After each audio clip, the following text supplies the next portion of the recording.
Alam mo ba kung bakit present yung tawag sa present? Kasi this is the right moment for you to change the course of your life. Pwede kang magpatawad. Pwede kang magbigay ng isa pang chance. Tapos pwede mong baguhin yung buhay ng mga tao sa paligid mo. At higit sa lahat, pwede mong baguhin yung buhay mo. Gusto mong papuntahin dito si Zoe? Naku ha, Paskong Pasko. Hindi ko pinangarap makipagbardagulan. Eh kung pwede po sana, kalimutan na po natin yung mga nangyari noon. Ang importante, matulungan po natin si Zoe. Eh malay niyo po, malaman pa natin yung totoong dahilan kung bakit nakikita pa rin na yung lolo niya. Sorry ha. Kung ayaw kong tigilan si Moira at Zoe, alam mo, tama ka nga. Siguro lagi lang ako naghahanap ng masisisi. I'm really sorry, Ate. And I will always be here for you. Lalo na ngayon na may pinagdadaanan ka sa anak mo. Maraming salamat for always being here for me. Bakit parang malungkot ka? Huwag mong sabihin lumalambot na ang puso mo kay Giselle. Of course not. Anyway, tumawag nga pala sa akin si Froilan.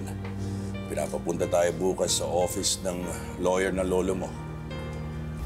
Sa'yo na lang.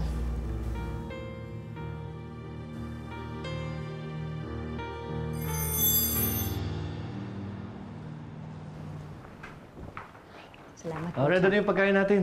Tara, kain na tayo. Carlos, nakausap mo na ba si Zoe? Anong sabi niya? Okay na raw siya. Kasama niyo yung mami niya. Eh baka naman nahihiya lang siya magsabi. Gusto mo ba ako na lang kumausap sa kanya? Papuntahin na lang natin siya dito. Lynette, parang okay naman yata yung pag-aalala mo kay Zoe.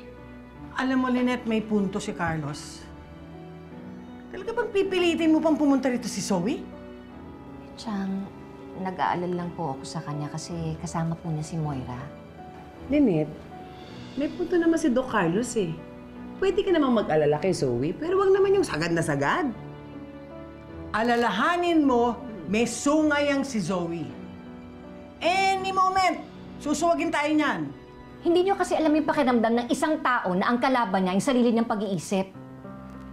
Oo, magkaiba kami ng pinagdadaanan ni Zoe. Pero yung meron kaming makausap, yung meron kaming makasama, malaking bagay na yun para sa amin. At saka hindi ba, ang totoong diwa ng Pasko yung tinatanggap mo lahat ng tao? Kahit pa meron siyang ginawang mali sa'yo?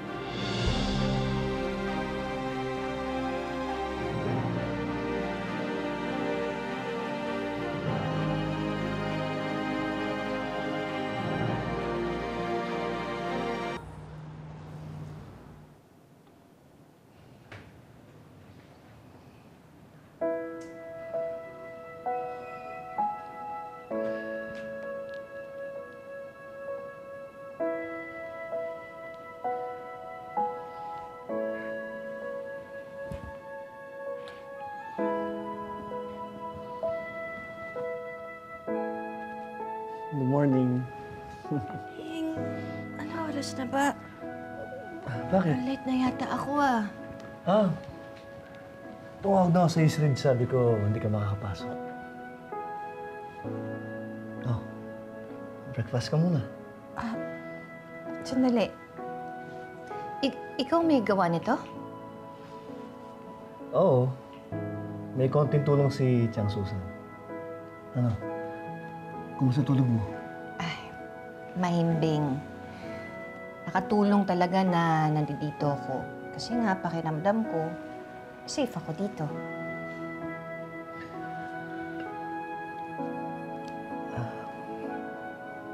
Lynette, salamat pala sa pag-aalala mo kay Zoe kagabi.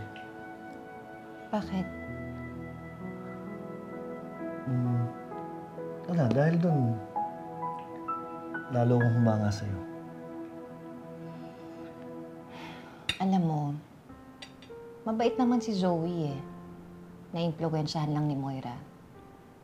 Katulad nga nung sinabi ni Diyosa kagabi, siguro, kung iba ang nanay ni Zoe, siguro hindi siya magiging ganun.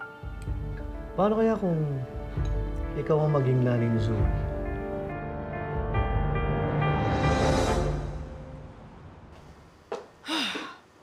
Ang aga naman magpatawag ng meeting ng lawyer na yon. Sa bagay, yung isang paa ni Tanda nasa hukay na, sana, sumama na rin yung isang paa. Mom, stop! Bakit? Ayaw mo ba nun? Mas maganda nga yan, wala na tayong problema eh. Ay, meron pang isa. Yung anak ni Giselle. Hindi naman siguro isasama sa pamamanahan ng anak ni Giselle, ano? Hindi nga ata siya nakilala ni Tanda. Which means, sa'yo mapupunta ang majority ng kayamanan ni Tanda. Oh my God, we're going to be so rich! I'm sorry, Mom, pero hindi ko kaya mag-celebrate knowing na kumato si Lolo. Zoe, huwag ka nga magdrama dyan. I'm sure, the minute na mahawakan mo yung kayamanang yon, titigilan mo yung pag-iinarte mo. Wala akong pakialam sa pera ni Lolo, okay? Zoe, that is the only thing that matters! Mami, ang kapal naman ng mukha ko. Kung tatanggap ako ng pera sa taong munti ko na... Manahimik ka nga! Lahat ng ginagawa natin para makasigurado tayong may mana ka. Just think about it, Zoe. If it weren't meant for you, comatose kaya ngayon ng lolo mo? Malulusutan mo ba yung embellishment ng shoes mo? At ang pinaka-importante, nandito kaya tayo nakatayo imbis na nakakulong? No, Mami, pero kasi hindi pa rin ako pinatatahimik ni Lolo. Guni-guni mo lang yon, pwede ba? Huwag mo nang isipin yung lolo mo. Buhay pa si Tanda. Look, I know you're going through a lot, pero mas mahirap magkaroon ng problema nang wala kang pera. Kaya ipanalangin mo na talagang maging multo na yung lolo mo para makuha na natin yung mana at makapagbakasyon na tayo. Let's go!